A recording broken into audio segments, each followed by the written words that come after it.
America और Israel के सैन्य हमले में ईरान के supreme leader Ayatollah Ali Khamenei की मौत हो गई है, लेकिन खामेनेई की मौत का असर भारत में श्रीनगर से लेकर लखनऊ तक दिखाई दे रहा है। मुस्लिम समुदाय के लोग खामेनेई की मौत को लेकर सड़कों पर उतर आए हैं।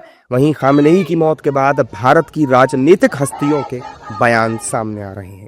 सत्ता पक्ष और विपक्षी दलों के नेताओं ने खामेनेई की मौत पर दुख जताया है। वहीं एनडीए नेताओं ने कहा है कि भारत शुरू से ही शांति के पक्ष में खड़ा है, युद्ध किसी भी समस्या का हल नहीं है।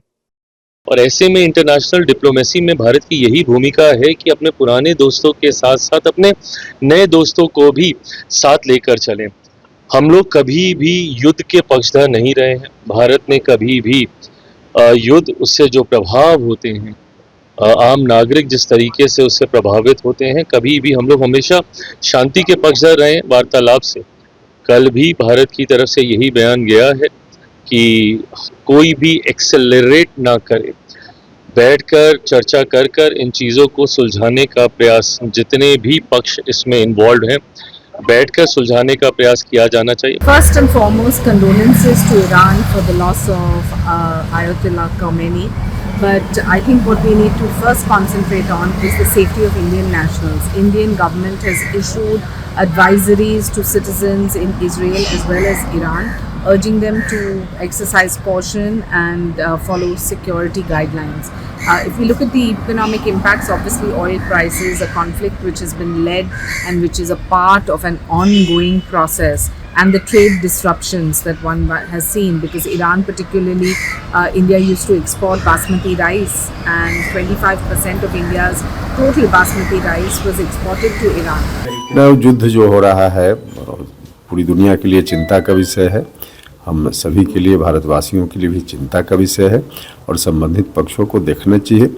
आजकल किसी भी विवाद या समस्या का निदान युद्ध से नहीं संभव है, इसलिए देखना चाहिए। सर, ईरान के सुप्रीम लीडर अली खामेनेई, देखिए, घटना जब इस तरह की स्थिति है, युद्ध चल रहा है, तो स्वाभाविक रूप से इसलिए हमने कहा कि चिंता का विषय तो है ही।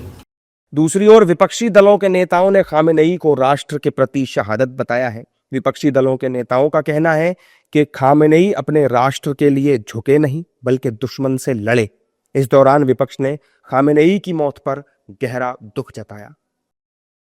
देखिए, ईरान के एक बड़े नेता की जो मौत हुई है खुमैनी साहब की, वो एक युग का अंत है। वो भारत के सच्चे दोस्त थे। ये हमें याद रखना चाहिए कि पाकिस्तान के खिलाफ ईरान ने हमारा साथ दिया है, ईरान ने हमारे पक्ष में वोट किया है। और ये भी याद रखना चाहिए कि उन्होंने हमें हमेशा एनर्जी सेक्टर में सुरक्षा प्रदान की, सस्ते में तेल उपलब्ध कराया। ऐसे संकट के वक्त में भारत के प्रधानमंत्री की खामोशी एक बहुत ही गलत विदेश नीति है। दुनिया में इतिहास को अगर कंगालेंगे तो इतिहास बहादुर लोगों को याद करता है, और इतिहास के अंदर एक बहादुर नेता के तौर पर खामेनेई साहब को याद किया जाएगा। खामेनेई साहब ने अपने देश के लिए अपनी जान को कुर्बान किया, और राष्ट्र से बड़ा कुछ नहीं होता किसी के लिए। उन्होंने अपने देश के लिए अपनी जान को कुर्बान किया, और इतिहास के अंदर लिखा जाएगा कि एक क्रूर और एक सन की आदमी की सनक के कारण पूरा विश्व के अंदर आग लगी हुई है। निश्चित तौर से खामेनेई साहब एक बहादुर व्यक्ति, जिन्होंने आत्मसमर्पण नहीं किया, लड़ाई लड़े और लड़ाई लड़कर वो शहीद हुए, तो निश्चित तौर से मैं उनको सैल्यूट करता हूँ। और जिस प्रकार से अत्याचार न्याय कर रहा है यूएस और इजराइल, मैं समझता हूँ कि बहुत ही दुखद है।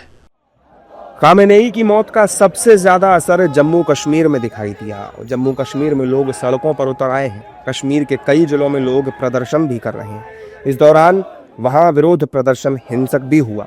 सिक्योरिटी फोर्स ने अयातुल्ला खामेनेई की मौत पर शोक जताने के लिए सड़कों पर उतरे लोगों के लिए रुकावटें खड़ी करने की कोशिश की। लोगों ने इन रुकावटों को हटा दिया और आगे बढ़ गए। इस घटना के बाद स्थिति चिंताजनक हो गई। जम्मू कश्मीर के कई इलाकों में स्थानीय निवासियों ने रोते हुए अपना दुख प्रकट किया है। वहीं स्थिति को देखते हुए जम्मू कश्मीर के मुख्यमंत्री उमर अब्दुल्ला ने शांति की अपील की है। वहीं यूपी के लखनऊ में भी मुस्लिम समाज ने सड़कों पर उतरकर इजराइल का विरोध किया है।